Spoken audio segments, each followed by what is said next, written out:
तो अब इसका पर्पस क्या है? देखिए एक्ट्स जो है ना उन्हीं में छुपा हुआ है। अगर आप नाम रीड करेंगे तो ही आपको पता चल जाएगा कि ये एक्ट क्या कह रहा होगा। ये कह रहा है पेमेंट ऑफ वेजेस एक्ट, मतलब यहाँ पे बात हो रही है भाई पेमेंट करना टाइमली ज़रूरी है। वहाँ पे हम मिनिमम की बात कर रहे थे, यहाँ पे पेमेंट की बात कर रहे हैं। ये रेगुलेट करता है पेमेंट ऑफ वेजेस को एम्प्लॉइज़ के लिए, इंश्योर करता है कि टाइमली आप पे कर पाएँ, कंप्लीट पेमेंट करें बिना किसी अनऑथराइज्ड डिडक्शंस के, बिना बात के कोई भी मैंने अमाउंट काटा और सैलरी दे दी।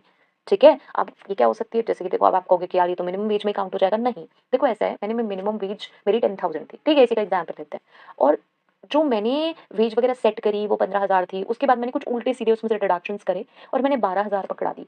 तो वो अनऑथराइज्ड डिडक्शंस थे, ठीक है? फालतू के मैंने कुछ भी डिडक्शंस करे, क्यों कर रहा हूँ मैं? जब मैंने 15,000 सेट किए और उसमें जो लीगल डिडक्शंस हैं, जो मुझे करने हैं, जो अलाउड हैं, वो कर करा के मेरे अमाउंट आ जाता है 14,000। तो मैं 14,000 नहीं दे रही हूँ, मैं क्या कर रही हूँ और भी उल्टी-सीधी चीज़ें काटी मैंने उसमें से और 12,000 पकड़ा दिए। और मैंने यहाँ पे भी अच्छी बन गई कि चलो मिनिमम वेजेस से तो मैं ऊपर हो गई और मैंने क्या करा वहाँ पे भी उल्टी-सीधी चीज़ें काट दी।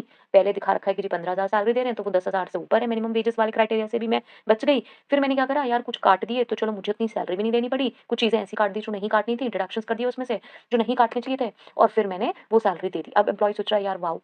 है ना? कि मुझे तो सही मिल गया यार, चलो मिनिमम वेज से ऊपर मिल रही है और टाइमली मिल गई। नहीं, तो अनऑथराइज्ड डिडक्शंस आप नहीं कर सकते, जो डिडक्शंस नहीं है अलाउड वो आप नहीं कर सकते। ठीक है? चलिए।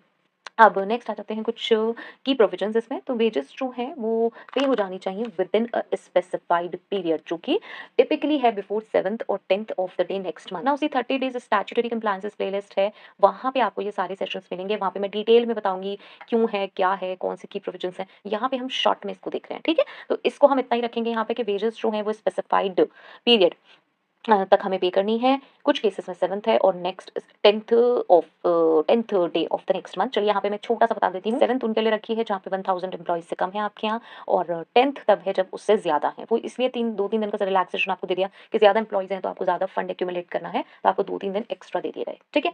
चलिए, अब यहाँ पे परमिसिबल डिडक्शंस हैं लाइक फाइन्स हैं, एब्सेंस फ्रॉम ड्यूटी और लॉस ऑफ गुड्स है।